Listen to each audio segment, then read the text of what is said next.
Namo tassa bhagavato arahato samma sambuddhassa. Namo tassa bhagavato arahato samma sambuddhassa. Namo tassa bhagavato arahato samma sambuddhassa. Friends, today, Saturday, the 25th of March, 2023, we hope to discuss the Adittapariyaya sutta, or the fire sermon. This is the third sutta given by the Buddha after his enlightenment. The Buddha starts the sutta very dramatically. Now, this is how we start. Monks, the all is a flame. What all? Now he explains what all means when he says all. The I, now that is one of them. The I forms, eye consciousness, eye contact, pleasure, pain, or neither pleasure nor pain are a flame. With what? With the fire of passion, that means lust, or greed, aversion, and delusion or ignorance. And birth, aging, and death, sorrow, lamentation, pain, distress, and despair. Now, with all these, the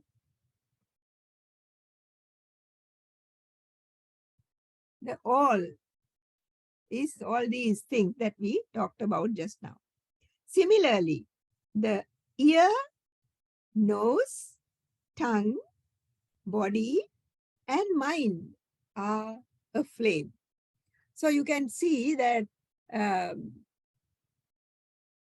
all the sensors and the external sense, now our internal sense organs and the external sense organs, and the consciousness that brings them together, and the results, that is the feeling, all these are a flame or on fire. Now, actually there are 11 fires. What are they? Greed, hatred, delusion, pain, birth, decay, death, sorrow, lamentation, grief, and despair. All these are 11 fires that assail all beings on earth. What does the Buddha mean when he says that all our senses are on fire?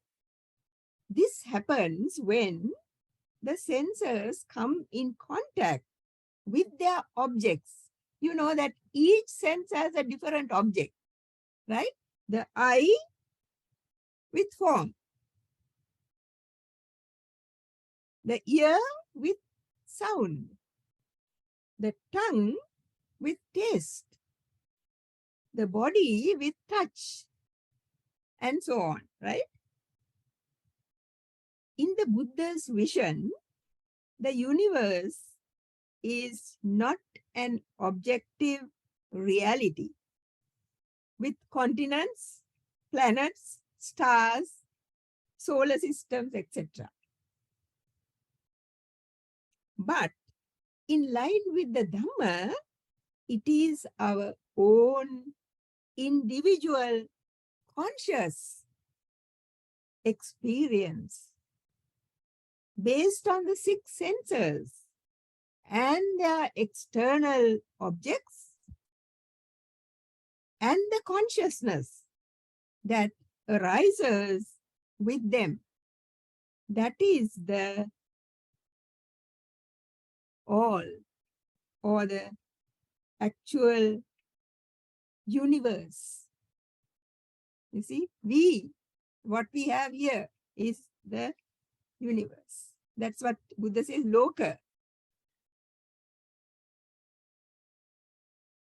In this endless samsara, all beings have been burnt by this defilement that always ends in suffering and disappointment.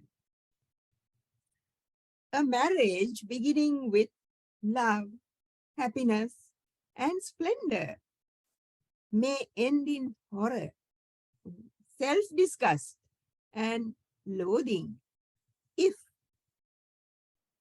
one's child, only child, becomes a drug addict, a cheat, and a nuisance. The Buddha wanted to give us a message of urgency. Urgency in Pali is called sangvega, because we are not attentive and do not see the truth that we are destroyed by an inner fire we kindle within our mind and heart. It is not given by outside forces, but from within. Sometimes it is a raging fire. Sometimes it's smoldering, just not on the, you can't see on the surface, cannot see on the surface, but is burning inside. We are not aware of the fire starting, but by the time we become aware, it's already burnt us and is waiting to completely destroy us. The purpose of the Dhamma is to show us how to relate to this world without getting burnt. This world means this, right?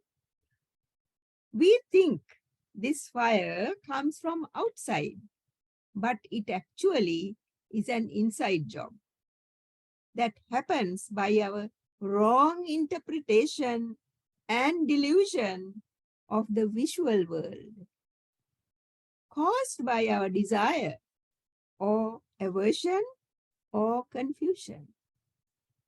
For example, now let us think a group of children are playing in the playground. And if one child falls down and breaks his leg, the parents blame the other children for the mishap and ask the authorities to punish them, though they are not directly responsible. This attitude causes much pain and misunderstanding. Instead of the anger and revenge, if they show kindness, understanding, and find ways and means to lessen the suffering of the injured, it will be a sign of goodwill. And later on, they might be even more friendly. The Buddha wants us to be aware of the sense faculties that connect us with the external world. And he chooses the eye first of all, because it is the most active sense faculty.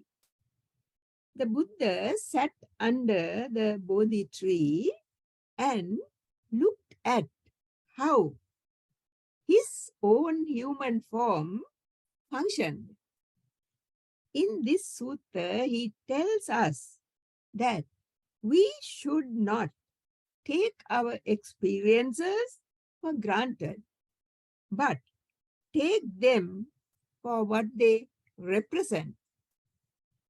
When we guard the sense doors keenly, we'll be able to see that the experience comes first and then the liking or disliking.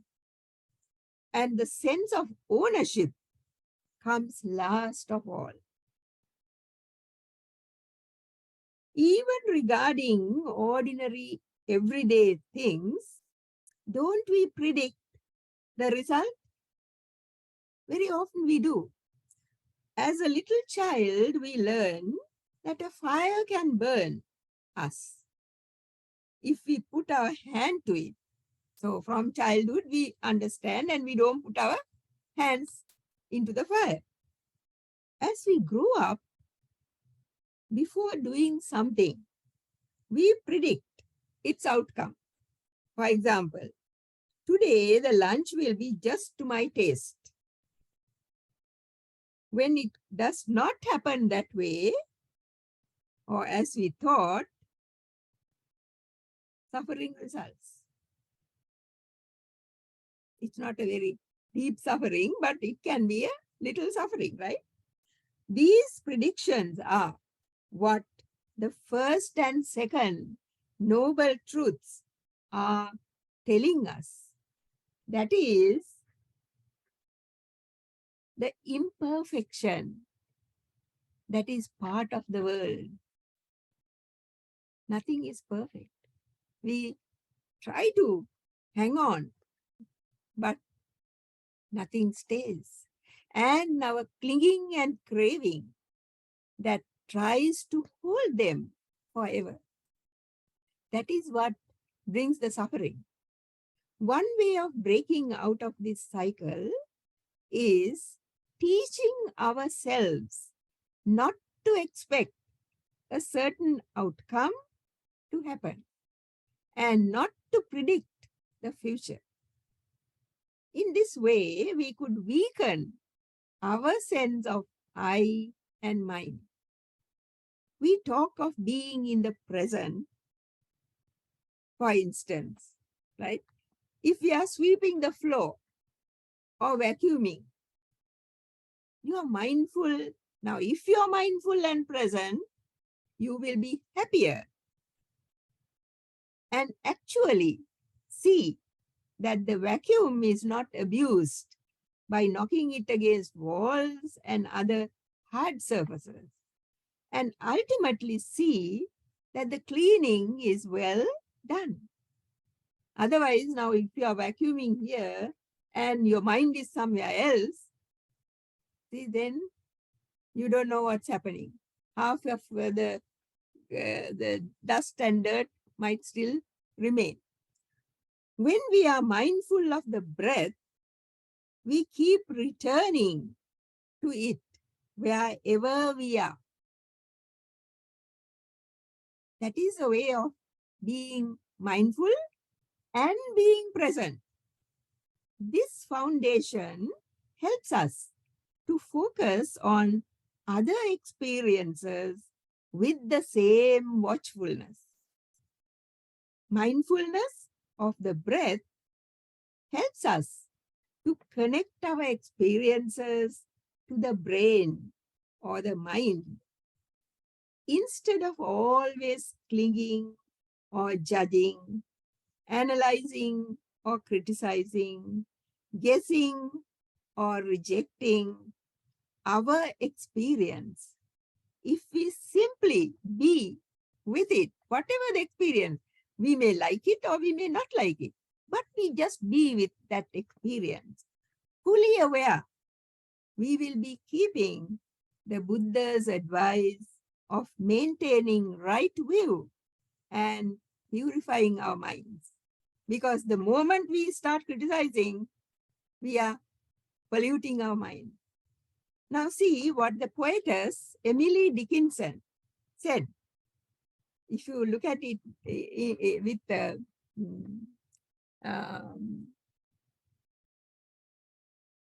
with mindfulness, or you look at it properly, you will see the meaning behind it. Now I'm going to give that to you.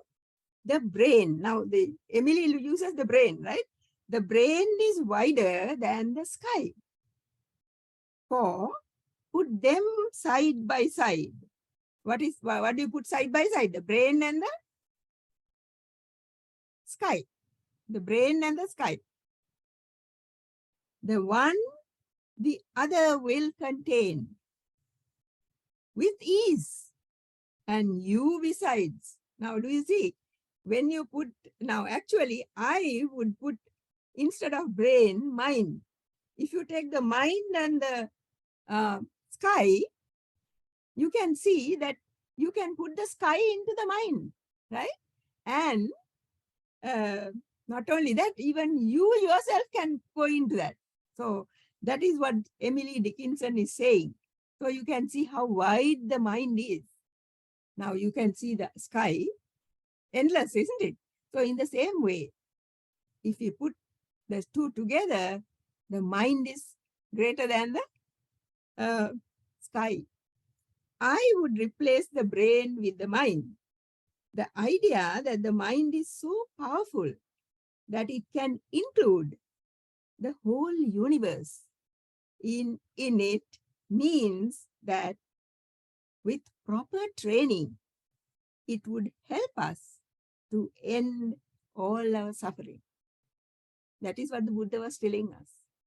In the Buddhist practice, like in every religious practice, kindness and love can also be a method of understanding and recognition of the interconnectedness and dependence on one another. Not only human beings, all that is there in the world are interconnected. Trees, bushes, all. A sense of tenderness, generosity, non-violence, both within, inside, and out is important in life. When we think of the Buddha's life, we see how a prince, now he was born a prince, right? Having all the luxuries in the world, became a mendicant or beggar, so that people could understand generosity and how to give with joy and to care about another's need. The love and joy that we learn, we could extend to our other worldly affairs, so that we do not utter falsehoods in speaking, and not taking what is not given, be content with what we have and what we can earn by our own effort, so that we could create a happier world. This is a way of sharing our sila or virtue or morality, the precept, you remember, precept, with others. When we are sensitive to our life and others, our life and others, we would feel freedom and ease and beauty and let go of suffering. Because we will not be thinking of our own suffering. We will think of others' suffering before ours. We could, by our own pure energy, transform the world so that our own growth and service helps every being. This energy is coolness instead of the fire. For example, instead of hate, loving kindness and peace. Instead of stinginess, generosity. Instead of cruelty, compassion and kindness, etc.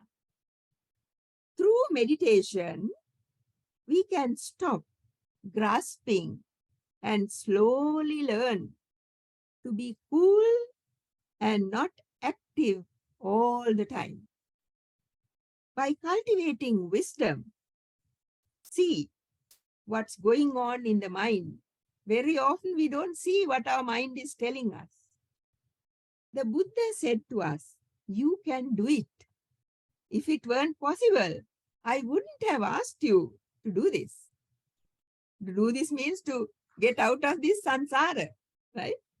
When he got enlightened, he had nothing more to do for himself. And he wanted to pass on the knowledge he had gained to the rest of the world. Today, the Buddha's teaching is even more relevant than during the day of the Buddha. Let us be honest and look at ourselves. Don't we take self-pictures, selfies we call it, to show that you are having a good time? How many things do you buy because they look good? Have you noticed our reaction when we see someone we dislike, enjoying a joke with another and laughing and being happy?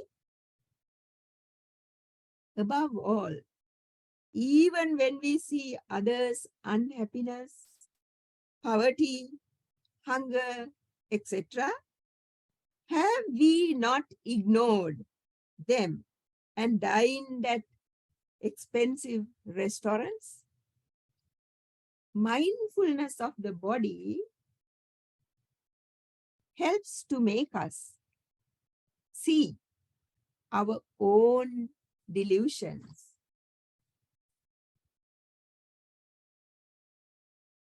When we are always mindful, it is not easy to be always mindful. But as soon as we forget to be mindful, when we come back, so we are so happy, isn't that so? So mindfulness of the body helps to make us see our own delusions. Metta meditation is a sure way of controlling the body through the mind.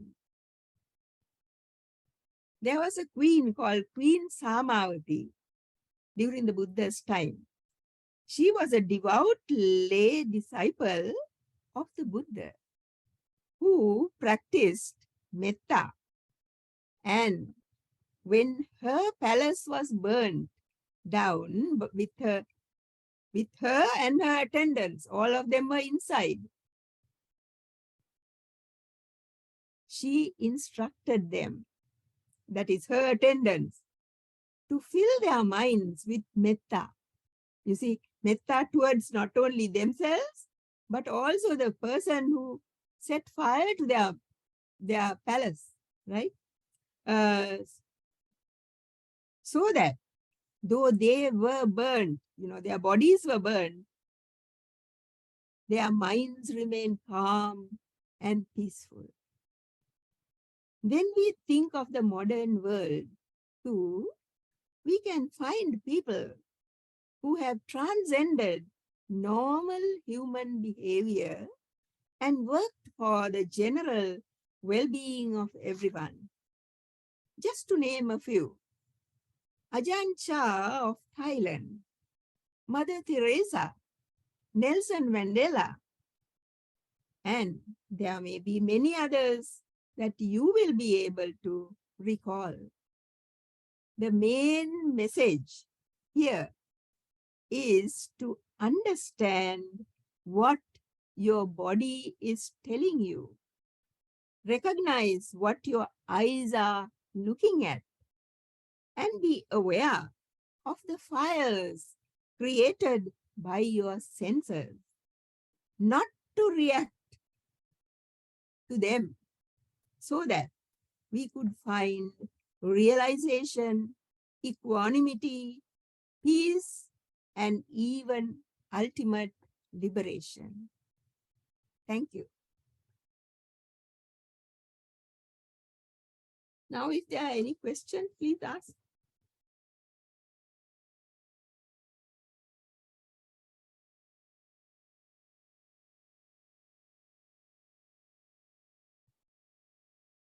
So there are no questions. So then shall we have a little meditation?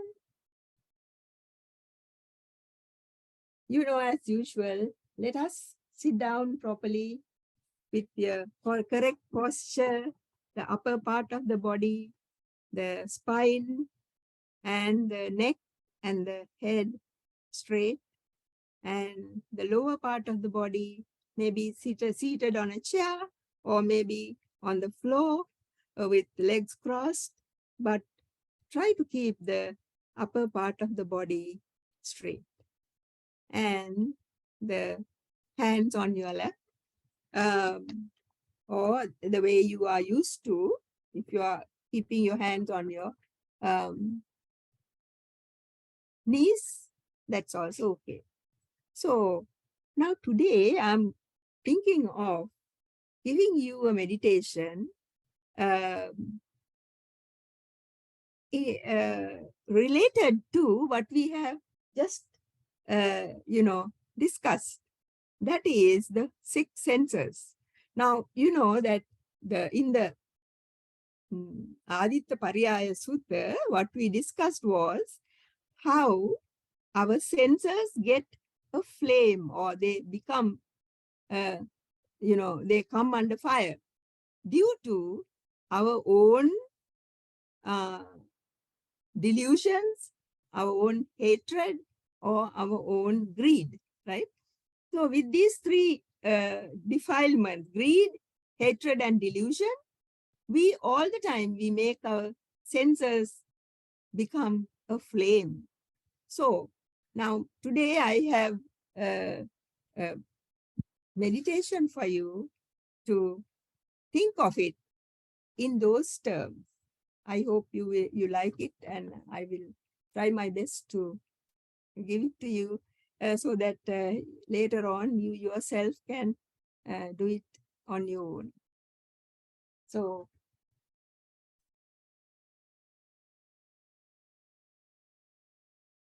take a few deep breaths.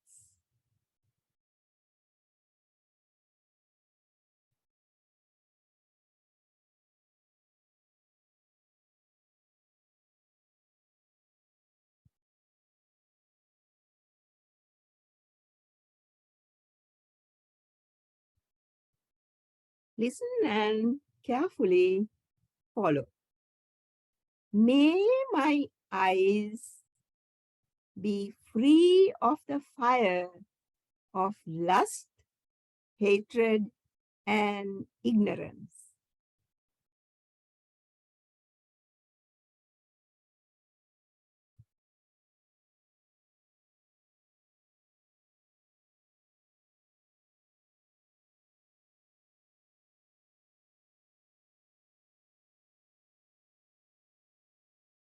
May the forms that I see with my eyes be free of the fire of lust, hatred, and ignorance.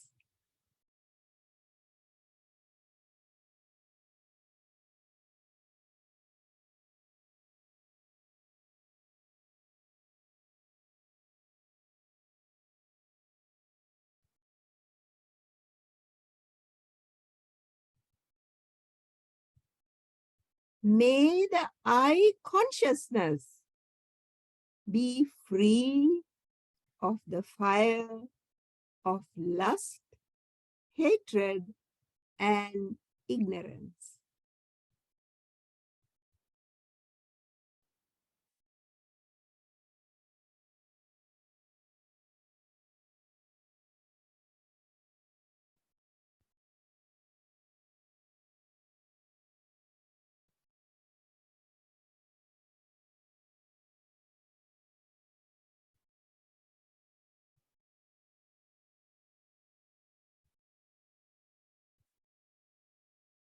May the eye contact be free of the fire of lust, hatred, and ignorance.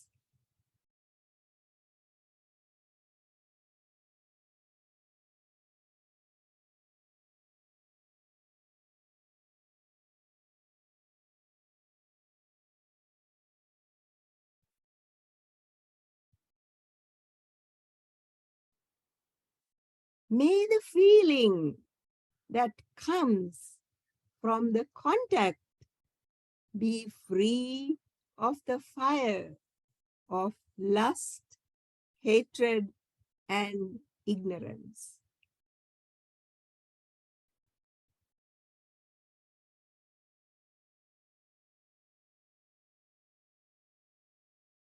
Now we take the next sense.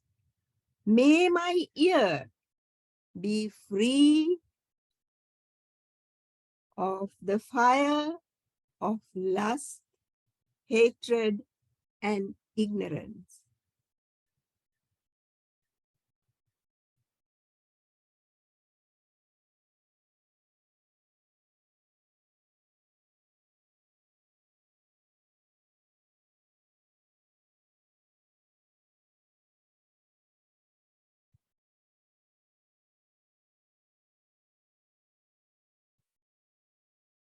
May the sounds heard be free of the fire of lust, hatred, and ignorance.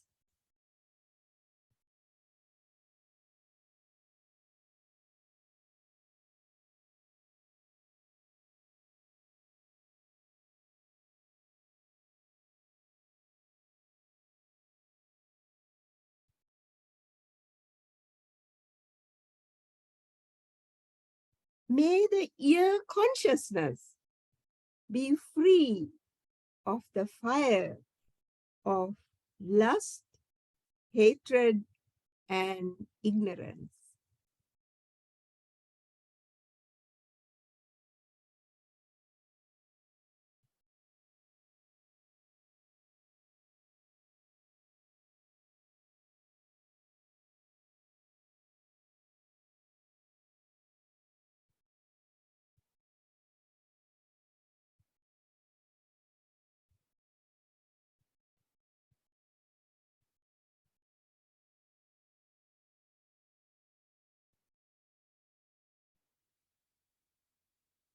May the feeling that comes from ear contact be free of the fire of lust, hatred, and ignorance.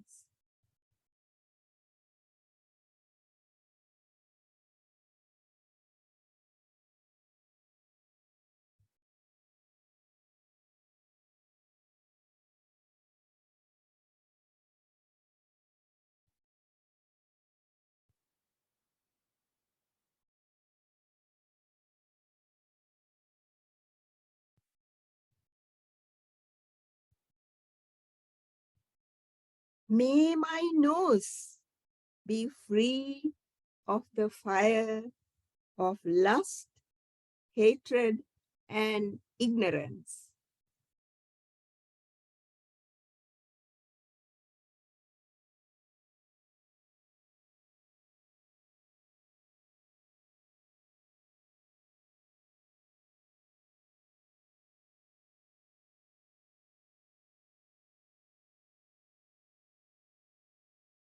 May the smells be free of the fire of lust, hatred, and ignorance.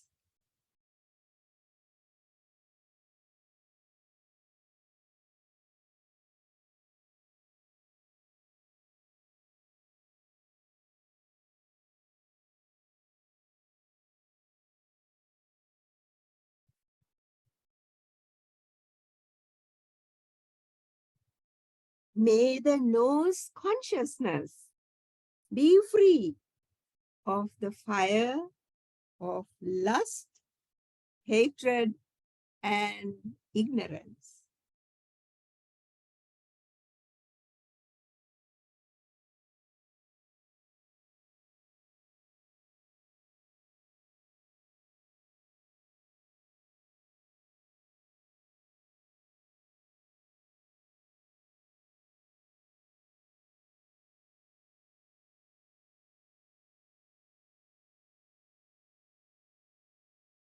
May, may the nose contact Be free of the fire of lust, hatred, and ignorance.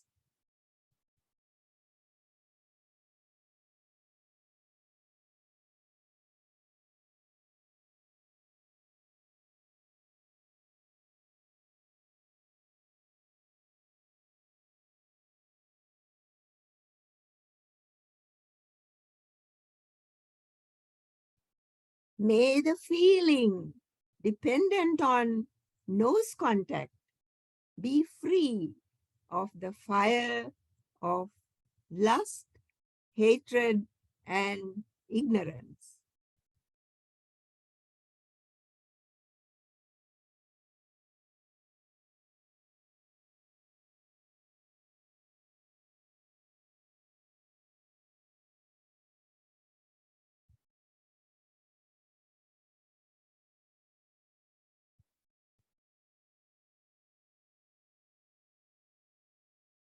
May my tongue be free of the fire of lust, hatred, and ignorance.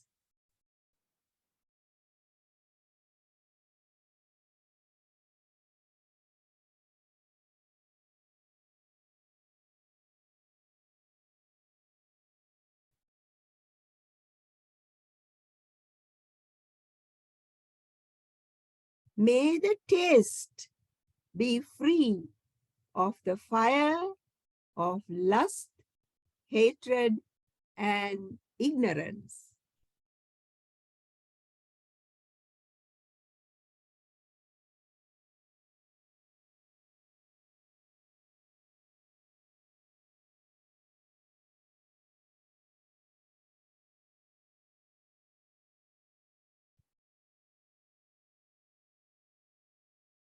May the tongue consciousness be free of the fire of lust, hatred, and ignorance.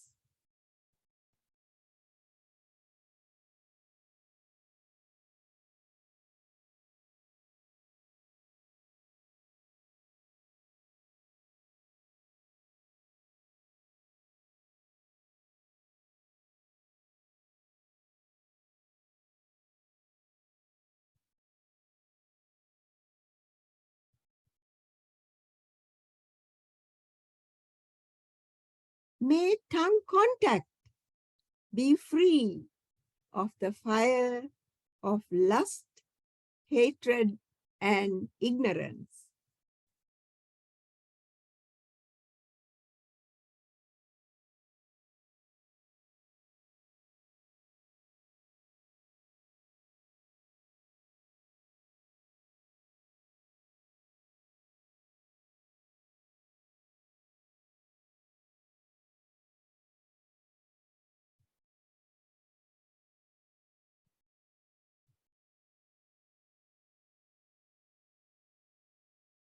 May the feeling dependent on tongue contact be free of the fire of lust, hatred, and ignorance.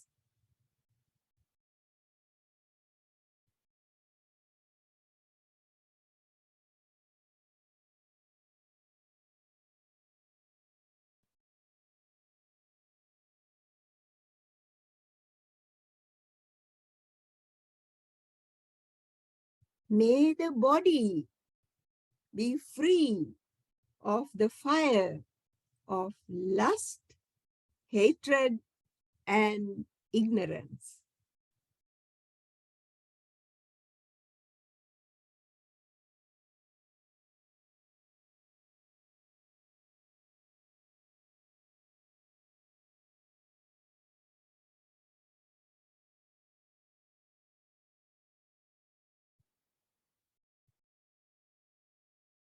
May the touch of the body be free of the fire of lust, hatred, and ignorance.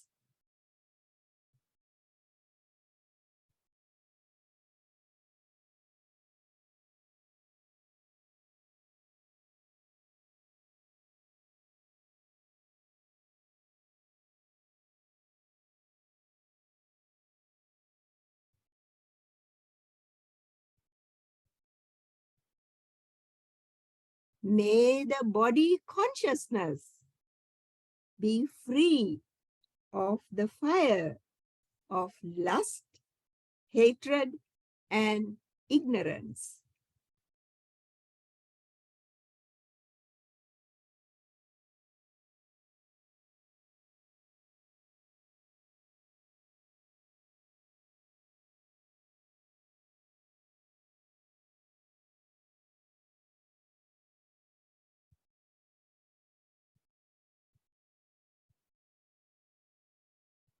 May the body contact be free of the fire of lust, hatred, and ignorance.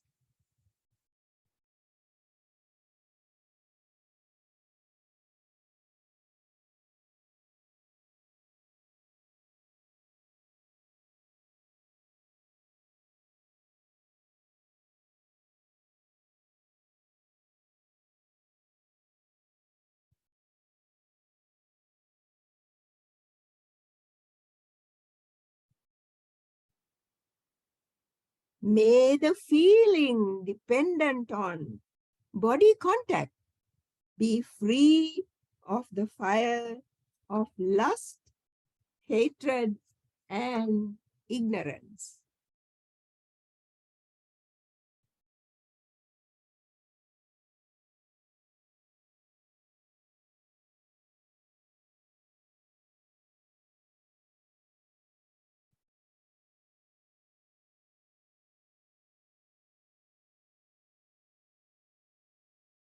May the mind be free of the fire of lust, hatred, and ignorance.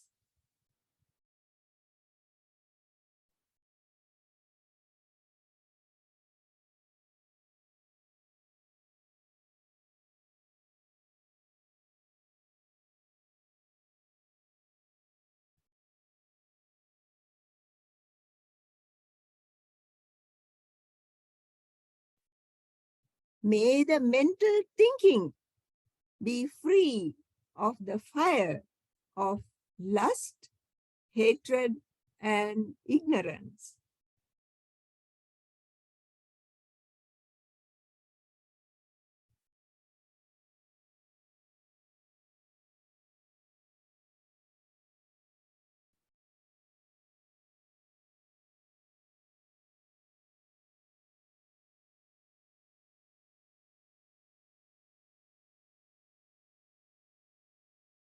May the mind consciousness be free of the fire of lust, hatred, and ignorance.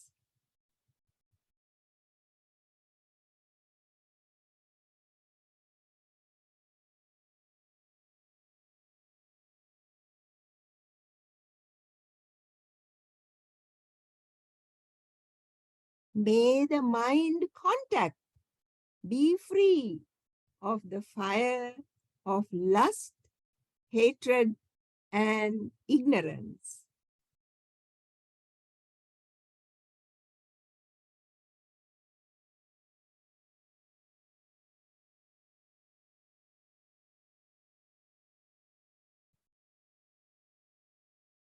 May the feeling that comes from mind contact be free of the fire of lust, hatred, and ignorance.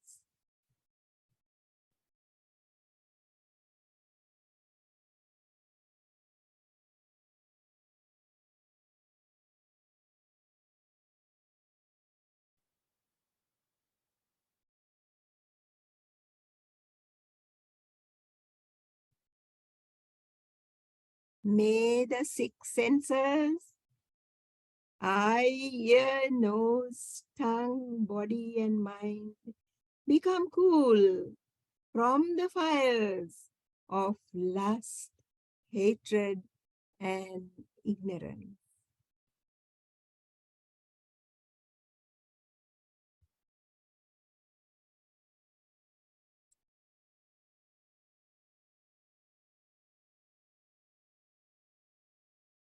Slowly open your eyes.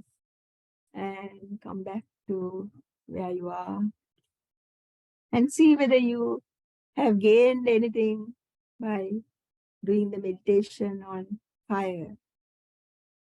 How to extinguish the fire that we ourselves kindle in our minds and then action through the body. If you have any questions even now, please ask before we conclude.